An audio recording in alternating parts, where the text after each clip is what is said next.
should have never had that stuffed cabbage. I told you that in the beginning. I said you have a sinus infection and your stomach is literally, I can hear it. I hear it all the time. You know, there's such a vulgarity to it. I mean, I hear the most disgusting sounds coming from you. No, it's in my tooth. It's not in my stomach. Well, darling, it's a cocktail. It's not just your tooth. I believe you actually secrete something. There is a syrup and a film on me after I have spent time with you. I mean, I go home and I have to scrub myself with unusual vigor. That is all I have left to say about you, is that I leave your home and I feel diseased. Will you drive me to Sloan Kettering tomorrow at 11? Yes, but I would rather pick you up at 8. I always like to give at least 3 hours for a 6-minute drive. How's your son, Joe? His name is not Joe, it's Eli. He's not doing well. It used to be, fellas, to have some fun. You would go out and you'd play, a game of cricket and you'd cheat. I mean, what a thrill, Who the hell played cricket? That's what the boys used to do when you were young. I am at the arc of my story, and this is when you interrupt me always, because you don't want me to have the attention. Now, let me tell you something. It used to be... your anxiety is making my cancer flare up.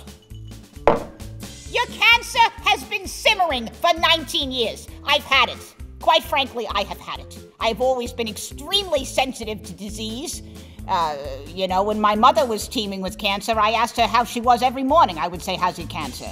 But I've had it. I don't want to hear about it anymore. I find it so obnoxious. We were at this play the other night. It was the most exciting part of the play. The two characters were about to have sex. You think she'd be interested? She's a slut. What did she say? Oh, my cancer hurts. I'm going to the bathroom. Well, cancer hurts. Have you ever had cancer? Yes. Where?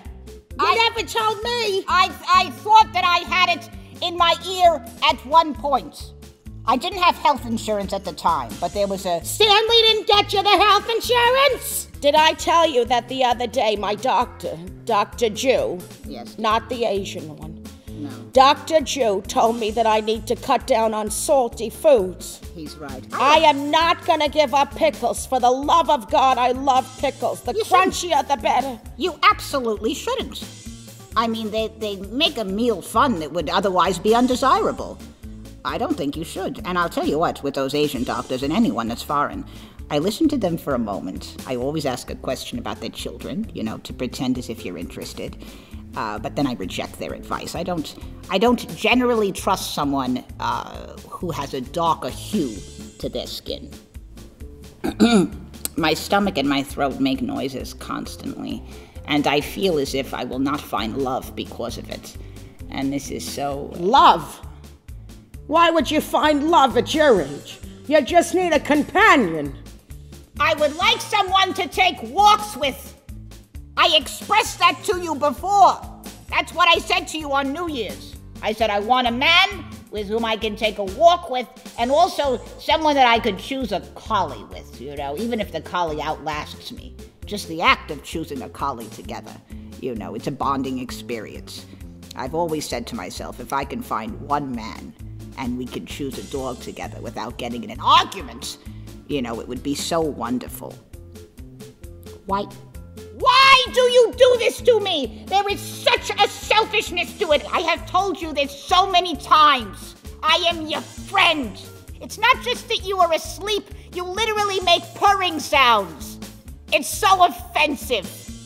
I have 6 beautiful, wonderful, healthy, encouraged, lovely, You don't. beautiful grandchildren. You don't. Delightful. You don't. Delicious. They're all delicious. No, I have met them. First of all, the oldest... Joshua's a doctor. Joshua's not a doctor. Noah is a lawyer. Noah has never studied the law. I think that his mother told me that he took some sort of class about colonial literature, and he failed it, and she was extremely embarrassed. That's what she told me over a mudslide the last time I saw her. He is not a lawyer. He likes to debate. He debates his own failures. The 4th oldest, Saul, he's a little difficult, but he's doing wonderful. He's a teacher. He he's At greedy. Columbia University. You know what? He's a greedy person. You know when you know someone's character, watch them while a friend of theirs opens a gift. You know, a good person is going to have an expression like this. They'll say, oh, what fun. You know, what a dazzling missive that they've been given. An ugly person with a vulgar character will look like this when a gift has been given. They literally have their paws up like they're ready to steal the gift. And that is the look that he has when someone else opens a present near him. So he's a very... For Christ's sake, it was your story. You fall asleep during your own story. There is such a selfishness to that because nobody has the end of the story but you. Nobody can finish it. And you sit there and you sleep and you do not care. I mean, there is such a selfishness. What? I don't hear you. You didn't finish your own story. What was I talking about? The diner?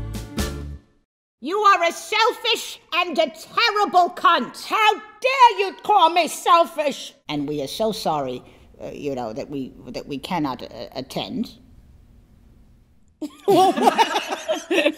Okay, thank you so much. You have on an earring. The men now wear earrings. Are you attracted to ass?